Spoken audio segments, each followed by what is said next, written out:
We are coming to our conclusion of our series of sermons on the servant songs, and recently someone sent me a note and said, Pastor, I was told when I was growing up that Sunday morning was you were to give milk, and Sunday evening you were to give meat, right? So milk, spiritual milk in the morning, and those that came back in the evening, they were wanting the more meaty stuff. So give it to them in the evening. Well, we don't have Sunday evening services anymore, so you do the best to combine the milk and the meat together and see what you get. So we've been going through these servant songs, and one of the things I mentioned at the beginning is a lot of times Christians will hear the servant songs, especially the one we're going to talk about today, and they immediately think Jesus, right? Jesus is who this is talking about. In fact, a couple of years ago when John Lewis died, his pastor at Ebenezer Baptist Church in Atlanta quoted this and kind of put John Lewis in the role of the servant. And at that same time, another public figure had told his followers to fix their eyes on old glory. And a friend of mine had critiqued that because, of course, we're not to fix our eyes on old glory, we're to fix our eyes on Jesus, the author and perfecter of our faith. And another friend of mine in this conversation jumped in and said, well, what about this? Why isn't anyone raising an objection to the pastor putting John Lewis in the role of the servant in Isaiah 53? And I chimed in and talked to this person, and I said, she had a very honest question. It was an honest question for her. And I said, we have to understand that in the original context, the servant here is not immediately related to Jesus Christ. Now, what the gospel writer in Matthew does is he pulls from his scriptures and he says, Christ, Jesus was like the suffering servant of Isaiah 53. Now, why is this important to me? Well, in my experience, student at Messiah College, after my junior year, I decided to work on campus. I didn't go home to Ohio. I stayed on campus and I worked, and we had a bunch of different conferences that came to the college, and one of those was the Jews for Jesus conference. Now, these are Messianic Jews. Oftentimes, they're actually not Jewish people in particular, but they are Christians who have become part of Messianic congregations, Gentiles who become part of Messianic congregations, and they take on some of the Jewish culture. So this conference is going on the campus, and those who are familiar with Messiah know that there's a bridge across the railroad tracks, and outside of campus, there was a tent set up. And in that tent was Jews for Judaism. And I stopped one day when I was running because this piqued my interest. And I said to myself, I want to find out what they got here. Well, here they had their tracts explaining who the suffering servant was and who it referred to. And it wasn't what I was raised with as a Christian interpretation, of course. And it started a journey in me to struggle and to wrestle with this and to understand the message as it was originally intended for the original audiences. Because, of course, the scriptures of Jesus included the prophet Isaiah. And so it had to have some meaning before then. And so that's why I want to invite us to wrestle with this.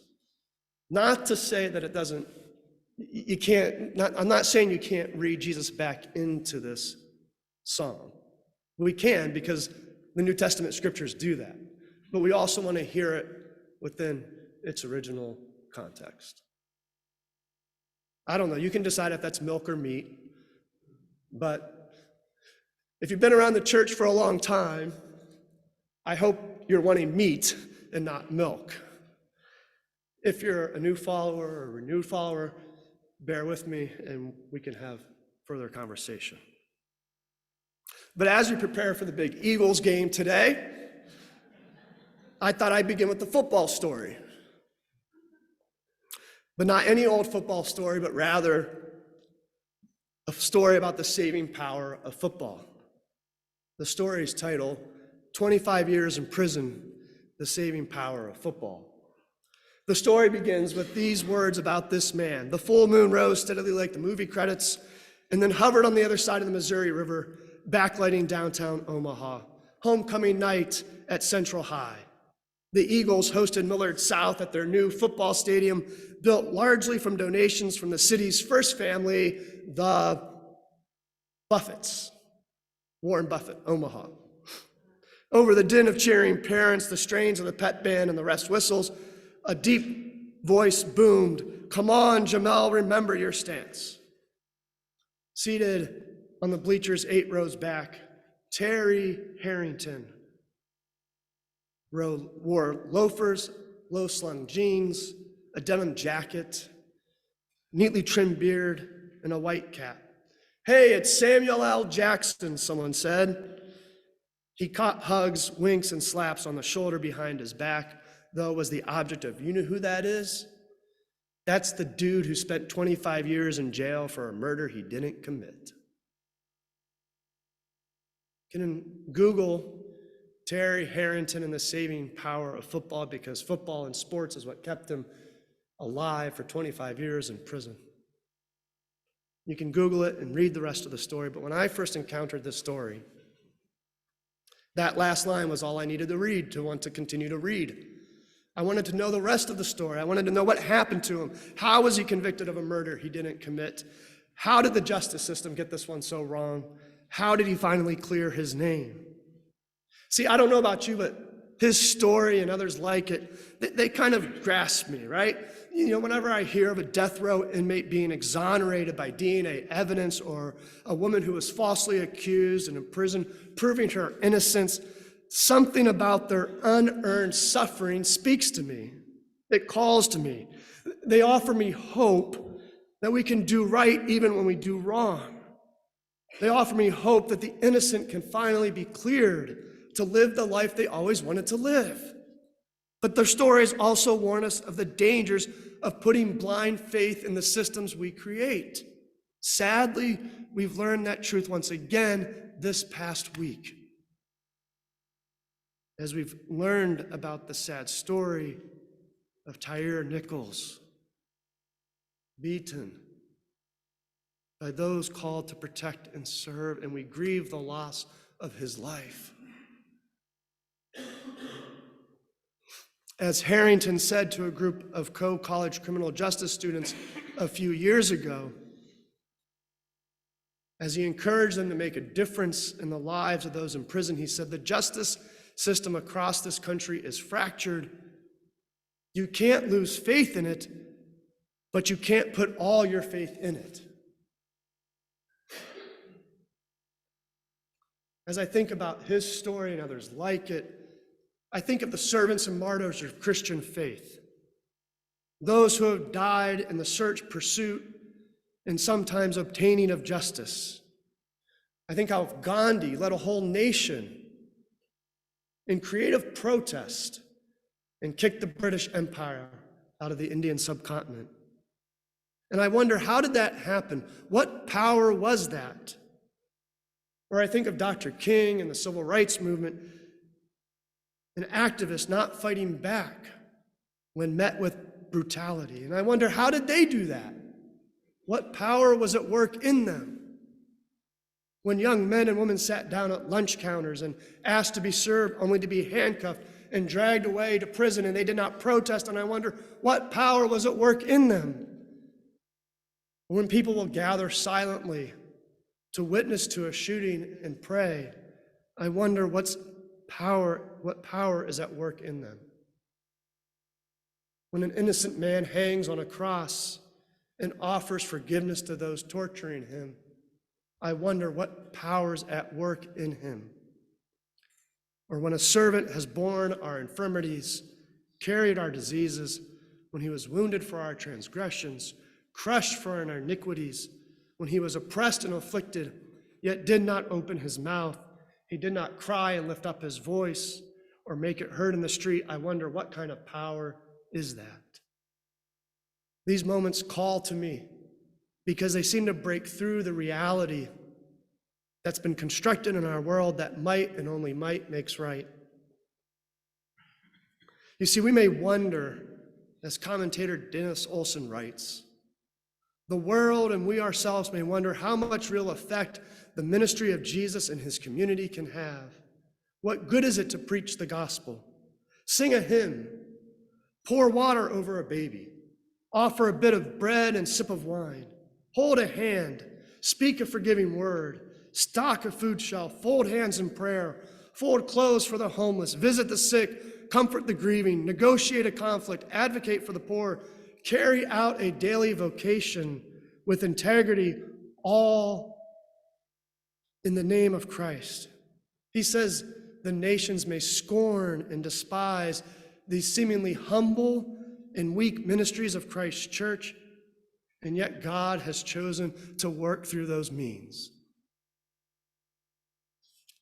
Maybe these stories tell us that the Christian way of life, to be lived despite the perceived fact in the world that maybe it's possible. Now, maybe you're not fascinated with such stories, but I am.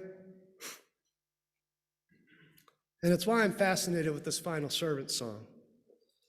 So I invite you to open your Bibles or to follow along with the words on the screen. And actually, I'm going to ask you guys this morning to read the passage as we work through it. God says at the beginning of the passage,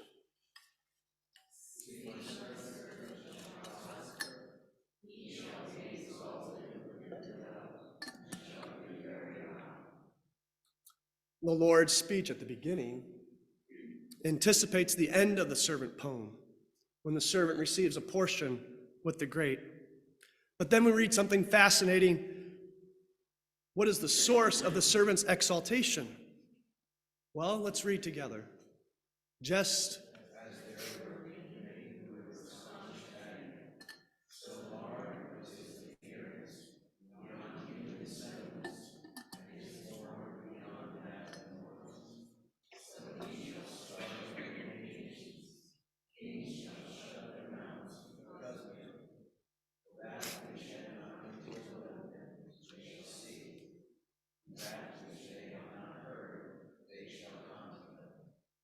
So the voice of God is saying that what God is describing regarding the horror that befalls the servant is the opposite of how God created humanity. Anthony Bartlett observes the connection this way. The picture is a contradiction of Genesis, where man and woman are made in the image of God. It is both a human theological reversal, it's a dehumanization.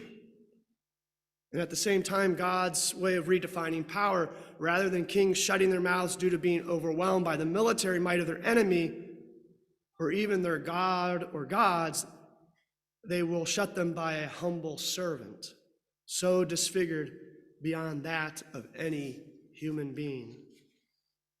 So the servant's abasement is going to result in his exaltation. This can't be real. How's that going to work? You might be thinking, who would ever believe such a thing? Who would ever believe this? Well, I'm glad you asked that question, because that's the next part of the scripture.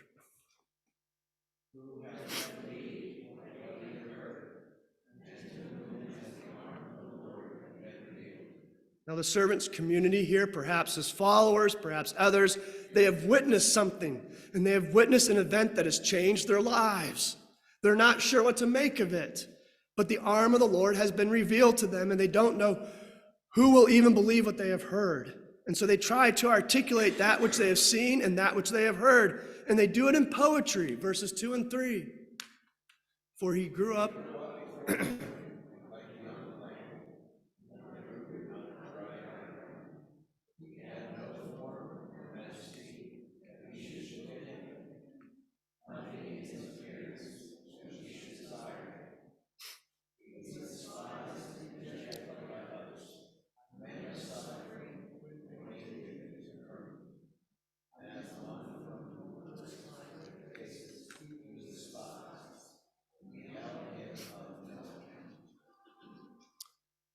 The servant is undesirable.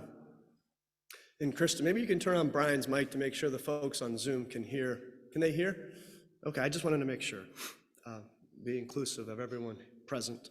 But the servant is undesirable.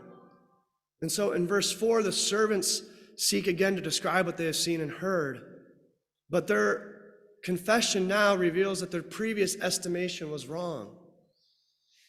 In verse 4, we read these words: Surely he has borne our infirmities and carried our diseases, yet we accounted him stricken, struck down by God, and afflicted. But he was wounded for our transgressions, crushed for our iniquities. Upon him was the punishment that made us whole, and by his bruises we are healed. All we like sheep have gone astray. We have all turned our own way, and the Lord has laid on him the iniquity of us all. And the confession closes with the servant's death, verses 7 to 9. He was oppressed and he was afflicted, yet he did not open his mouth. Like a lamb that is led to the slaughter, and like a sheep that before its shears is silent, so he did not open his mouth. By a perversion of justice, he was taken away. Who could have imagined his future? For he was cut off from the land of the living, stricken for transgression of my people. Sorry. They made his grave with the wicked and his tomb with the rich, although he had done no violence and there was no deceit in his mouth. Yet it was the will of the Lord to crush him with affliction.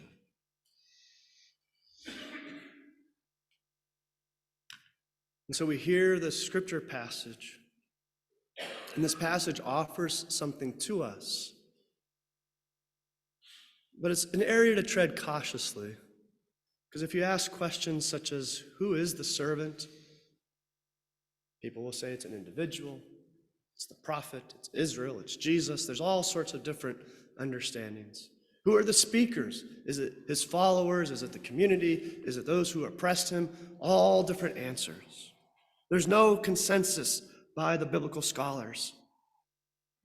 As Christians, of course, our instinct is to give the children's sermon answer, well, it's Jesus, of course. But I always want to widen our lens. But again, it doesn't mean Jesus can't be read back in. And then, of course, there's the question, well, why did the innocent servant have to die? It's a question that's been asked for ages. And some say, well, God struck him down in a sacrificial act, as verse 4 says. That the servant was wounded and crushed for us, that his punishment was for us to be healed. Or was the servant wounded and crushed for us so that his correction, his teaching, his education might make us whole and bring us to health? See, we come to this with sacrificial glasses already on, and I invite us to take them off, because perhaps the servant's suffering maybe was not willed by God as is proclaimed by those who are proclaiming that, who maybe were part of his oppressors and part of the mob who oppressed him and claimed it was God's will, but rather maybe the translation of verse 5, as one commentator has pointed out, is to say, instead of upon the punishment made us whole, that word in Greek means teaching, education, discipline, correction, and the Hebrew word behind it has the same meaning. And so instead we see the teaching for our peace is on him, and by his bruising we are brought to health. We are brought to health. And so instead of it being that God's will was to strike him down by the communal verses, perhaps God's will is for his teaching to instruct us, his suffering servant to instruct us. And what is that instruction? That the servant gives up his life not to satisfy the wrath of God, that would have to be read into the text, but willingly gives up the life, non-violently, for the very people who put him to death. Of course we see Jesus in this passage, because that's exactly what Jesus did. The servant sees the profoundness of what he is suffering through, and so he gains an understanding and a knowledge that makes many righteous. And that's what God declares in verses 10 to 12. When you make his life an offering for sin, he shall see his offspring and shall prolong his days. Through him the will of the Lord shall prosper. Out of his anguish he shall see. He shall find satisfaction through his knowledge. The righteous one, my servant, shall make many righteous, and he shall bear their iniquities. Therefore, I will allot him a portion with the great, and he shall divide the spoil with the strong, because he poured out himself to death and was numbered with the transgressors. Yet he bore the sin of many and made the intercession for the transgressors. And so the knowledge that the servant earns is a recognition of both God's desires and what it means to be human. Bartlett calls it a new theological and anthropological truth. To be righteous, that is to say, to be like God, is to be like the suffering servant, the one who has no violence in him, in verse 9. It wasn't God who caused the suffering, it was the oppressors. And so it's the servant's endless non-retaliation or non-violence that teaches and invites imitation, and this imitation creates an entirely other sense of being, a new way of being in the world, a new opportunity of a world being transformed. And that is what the communal voices are confessing.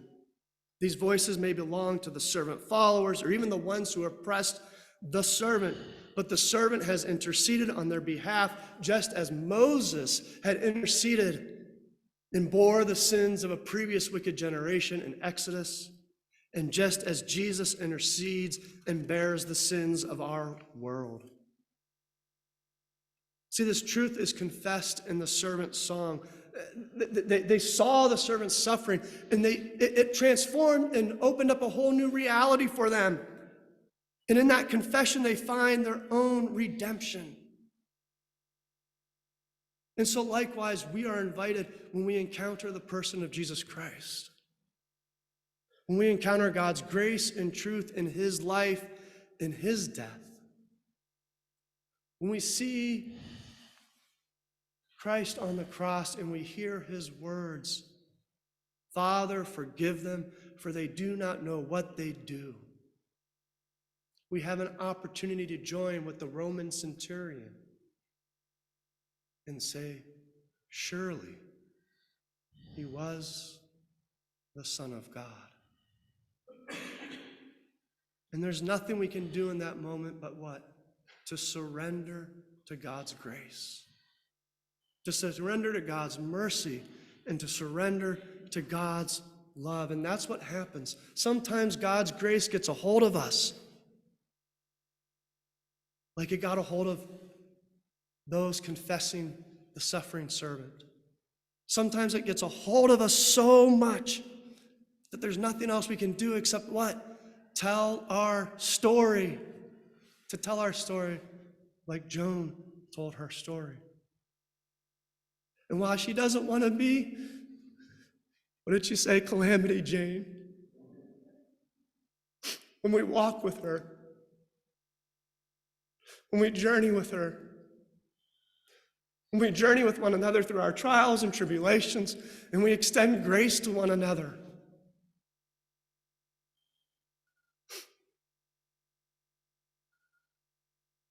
we see God through the midst of that suffering. And in some strange way, even, we may encounter our own redemption.